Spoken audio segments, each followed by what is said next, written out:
Welcome to episode number 90, Angels. I'm Damon Soka. Just a note before we get into the subject today. If you are enjoying these podcasts, could I ask that you place a link on your social media feeds or recommend it to someone? I personally would appreciate it very much. Now on to today's subject, angels. Angels have a unique heritage in the Lord's Church. From the early days of antiquity, angels have visited various individuals, from the ancient patriarchs and kings to prophets and women of faith. From time to time, they have also visited with individuals whose path, let's say, needed some correction. Angels have been the topic of stories about old misers who needed some perspective of the present, past, and future, such as in the classic Charles Dickens tale. And they have been the topic of elusive moments where intervention has been miraculous, such as pioneers looking back to see who is pushing the cart. I think for the most part, angels are fascinating to the majority of us. At least the angels, who come in white clothing with heavenly messages. Now, even the ones who don't appear visually to our eyes, but intervene to save life and to lift us out of the mire of mortality, are generally spoken of with awe and reverential tones. Now, I will admit to having desired to see angels in my much younger days, in my youth. I probably would have settled for anything, maybe one of the three Nephites or John the Revelator or even Moroni, appearing as more a mortal than a glorious being. Yet, as far as I am fully aware, I have never encountered an angel from the other side of the veil. And I have no doubt that my desires in my youth might have been more selfishly motivated by sign-seeking rather than a more truer intent. Now, you might be thinking, angels are actually a really good topic, but what do they have to do with our mental illness? My answer has to do with the family relationships and our parental responsibilities in mortality. I do not believe that the spirit world is far from us. In fact, I believe that it's here on this earth, and our family progenitors have a keen interest in our salvation. In point of fact, the priesthood responsibilities of our own parents, mother and father, and perhaps grandparents and great-grandparents do not end with death. They are still responsible for us.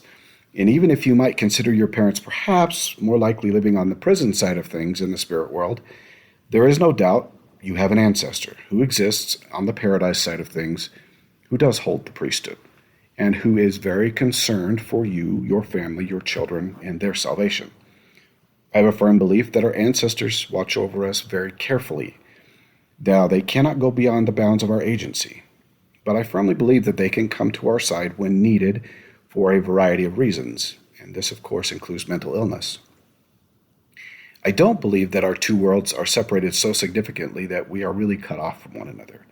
I also don't believe that in the guardian angel theory, where someone from the other side is watching over you consistently and continually. But I do fully believe that we are a consistent concern in the lives of those who have passed into the spirit world, and that many discussions are held on our behalf and how best to help us in our efforts to attain eternal life and to overcome the weaknesses we have been given. So you can begin to see why angels might be of incredible importance to those of us who suffer on a regular basis. Now, I briefly discussed the spirit world type of angels. There are at least three other types of angels we could discuss and that are important to the discussion of mental illness. The first of these angels are spirits who have yet to come to this world.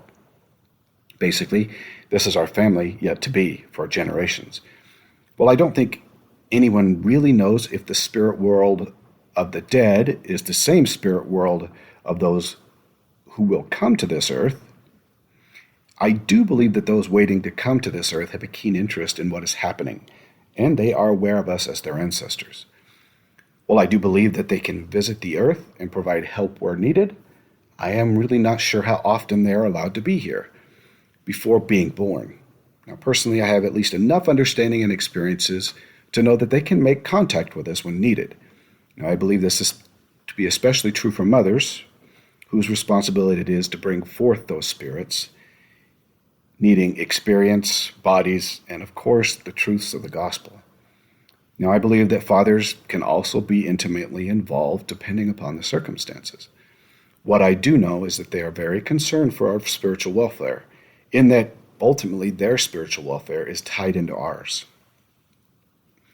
Now, most of my anecdotal evidence regarding these contexts come from my own limited experiences and those of people I personally know. However, there is really no doctrinal scriptural evidence of such interactions, of course, unless you consider the temple and the knowledge we receive there. No matter the case, whatever help they can offer, I believe that they do help, and while training for their earthly missions and learning, I'm sure that our lives are very much a part of their everyday discussions. While I don't really like to discuss this second type of angels in our lives, it is important that we at least understand who they are and what they attempt to accomplish with our mental illness, or through our mental illness. These are the angels who will not get a mortal body, having chosen not to receive one. They followed Lucifer when the alternate plan was brought forth, and they refused to repent after they followed. They rebelled, and with that rebellion came the punishment they knew was coming. Now, because misery loves company, and their only measure of happiness comes from suffering and misery of others, they spend an inordinate amount of time seeking our destruction and causing us to suffer as much as possible. From what little we know about them, other than their being our brothers and sisters, they have great allegiance to Lucifer, but it does appear that that allegiance is in varying degrees. Some are stronger and wield more power and ability to actively affect our lives, and some just want time in a mortal body. Now, I suppose that the difference is found in the degrees of glory, the celestial, terrestrial, and telestial, are probably similar when you get to outer darkness. There's some type of divine differences on that side as well. No matter the case and what their punishment is or will be, they seek our destruction to a greater or lesser extent. Many, if not all of them, know us personally and intimately from our time with them in the pre-mortal world. They are truly our brothers and sisters, and many of them fully understand our missions here upon this earth. While they have restrictions as far as our agency is concerned, they can have great influence in our lives, and this is very true when we are under the influence of an episode of mental illness. Now, when we consider our mental illness and angels in our lives, we certainly must consider the mortal angels on this earth. Angels are simply messengers sent by the Father to help us in our time of need. Now, I'm not sure that it matters all that much if they are mortal, immortal, or spirits. There's always a purpose to their visit and their messages to us. They come as directed by the Spirit, and of course the leadership to whom they answer, and based on their responsibilities. Now, I speak of the angels sent to help, not the ones to destroy, obviously. I would expect that the majority of the help we receive from angels comes from our own priesthood lineage, meaning that if I need help or comfort, guidance, and any type of support or direction, it is more likely to come through my ancestors, my family here on earth, or those who would be in my family in the future. It really only makes sense that this type of help remains within the priesthood family lines. Certainly help can and does come from outside of those priorities, such as our church family. But the question really does present itself as to what type of help can be provided by these visiting angels, especially those who are spirits rather than mortals. Now, I would expect that help to really fall into two categories. The first being comfort, strengthening, and perhaps praise, and the second being counsel, guidance, and occasionally a reprimand or two. Now, agency that we possess on this earth requires that we ask for help from the Lord. The first reason is so that we can see the need in our own lives. The second is so that we know the help when it comes from the Lord, that it came from the Lord. And three, so that the Lord does not violate our agency. The Lord cannot move forward with help for us unless we ask. That's part of the promise and also the bounds of agency.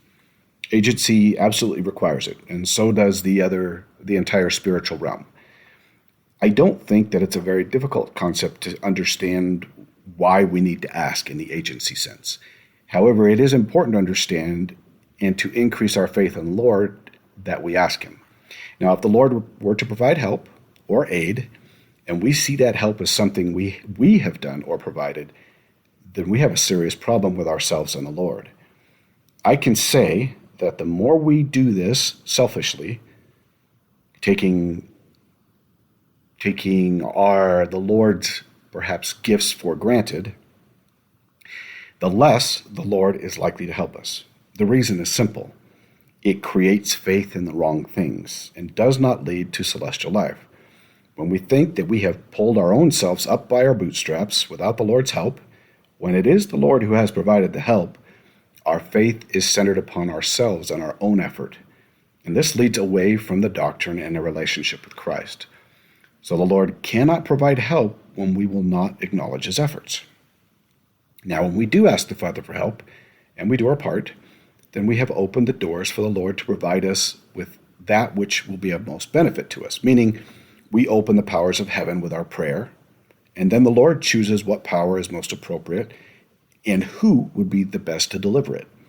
This is where our angels come into play, and also where the Lord has many options to meet our needs. The Lord generally does not rely upon just one option when we need help and ask. He may send the message to several angels and make sure that we obtain the response we need. Now, I admit that depending upon where the help is provided and its origin, we may not always recognize the answer and the response as coming from the Lord. Now, the Lord really has the ability to see the end from the beginning, and he can prepare resources for our problems and concerns many years before we ask for them. Because they are prepared in small and simple ways over time, often many years ahead, we can see these blessings as just the normal occurrence of events, or perhaps a coincidence. However, in every case, they are blessings from the Lord that have been well planned and executed before we ever know that we need them. Now, just because something feels like a coincidence or comes in the normal course of life does not mean that the Lord has not sent angels to our side to prepare the way many years in advance. Now, often we think of angels or the Lord's aid as something grand with a proportional measure of the Spirit to identify the Lord's hand. We look more for the miraculous rather than the ordinary, and a definitive intervention rather than just a subtle cue. For the most part, the Lord is going to place people and events in your life that provide the needed aid in the normal course of your life events. Sure, he has the ability to intervene miraculously when necessary, but that is simply not the normal course of his work. If I were to think back over the many events in my life where coincidence might have been my thought, I have no doubt that they were planned events where the Lord intervened years in advance to bring me and those around me to a particular location and situation where we have interacted and found mutual benefit. If we think of the many times things like this happen in our lives, we are more apt to understand just how much the Lord works for us and how often he intervenes in our lives. Now, switching gears just a little, it's important to understand this darker side of the angels, whom hover near us on a regular basis. Lucifer and his angels consistently wait for the opportunity to cause greater and, of course, further misery, and ultimately to interrupt the Lord's planned efforts. I hope that you never fully understand the power these angels can have on individuals who allow them to fully influence them in their lives. To say that individuals overcome by Lucifer and his angels are blown about by every wind of mortal doctrine would be an understatement. That evil influence can grow to be far more than a few ear whisperings, truly binding the conscience and the actions of the person and really dragging them to places no one should ever go. When I have experienced mental illness, I am keenly aware that for some reason, Lucifer and his angels appear to have greater access to my mind and spiritual hearing in some senses. I am not entirely sure how this works or why, except I know that they have this access.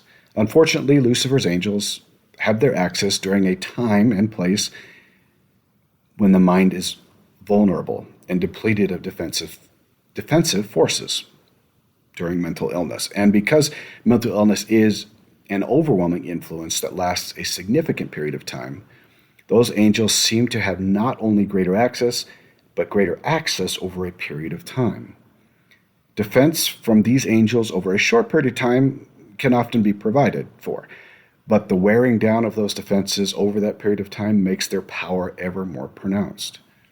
It is one reason why I personally know many who have left the church or who have made choices that have led to both physical and spiritual death. Resistance to these angels over an extended period of time, these evil angels, is very difficult. Perhaps one of the more difficult experiences in mortality. It has been for me in my life. I personally feel great mercy and compassion for those who suffer and make mistakes due to this increased access, because I know and I have felt this force and the breakdown of the defenses. Now, for whatever reason, I have been spared both spiritually and physically, but for many, that has not been the case. I fully believe that the Lord understands the added influence of these spirits and the role they play in mental illness, and that He will be very generous in His mercy to those who have fallen prey both physically and spiritually. I think that for those who suffer, this should be a hopeful thought, that the Lord provides great mercies to those who must pass through this valley of the shadow of death. Now, I've never really told this particular experience to anyone, but when the Lord allowed my bipolar to be removed, and for that eventual healing to come over the next few years, that Sunday, we had to travel home, as I needed to be work on Monday. However, my sister, who has a relatively discerning spirit, noticed that I had left behind a rather infuriated angel in my parents' home that needed to be removed or cast out. Now, you can take that for what it's worth, but I was familiar with that particular angel, as I had felt his influence on a number of occasions. He had tortured me for so long that when the illness was removed and he was removed, there was nothing left but pure hatred and anger for having to obey the voice of the Lord and to be removed from his devices. Now, this experience, among others, has convinced me fully that Lucifer and his angels have a particular access to us with the onset of mental illness. And that access feels real, and it often feels as though it might be our own voice. That we must be consistently vigilant during our illness, recognizing the influence and the voice of the evil one in our minds and hearts, is going to be critical to our spiritual success. I have never found this to be easily accomplished. For many years, I felt this depressive, worthless message of evil angels as something in my own heart, and I could not understand why I felt the way I did. However, the way I felt was as real as any other feeling, and it is beyond difficult not to give in to those voices that tell you just how worthless you are on any given day. There is also another principle that is important of the gospel that I have found that is actually comforting and valuable when it comes to angels.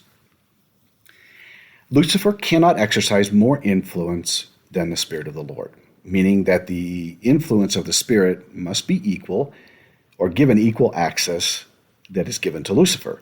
So while we might have terrible difficulties during our mental illness with Lucifer's access, Lucifer must give place for the Spirit to have the same access. Thus, we have access to great power to heal, comfort, and provide for light and refreshing. This is why I asked for priesthood blessing so frequently from those around me. I needed to call upon the light to really chase away Lucifer's access so that I could personally rest a while and eventually fight again. Now, you have this same access through priesthood blessings and prayer to call upon this power, to fight for you and with you. Lucifer cannot overpower the Spirit. He must be obedient. The rules to the powers of heaven are written in that manner. Lucifer must always give way to the light. Now, sometimes it takes more than a simple prayer to relieve oneself of the evil influence of these angels.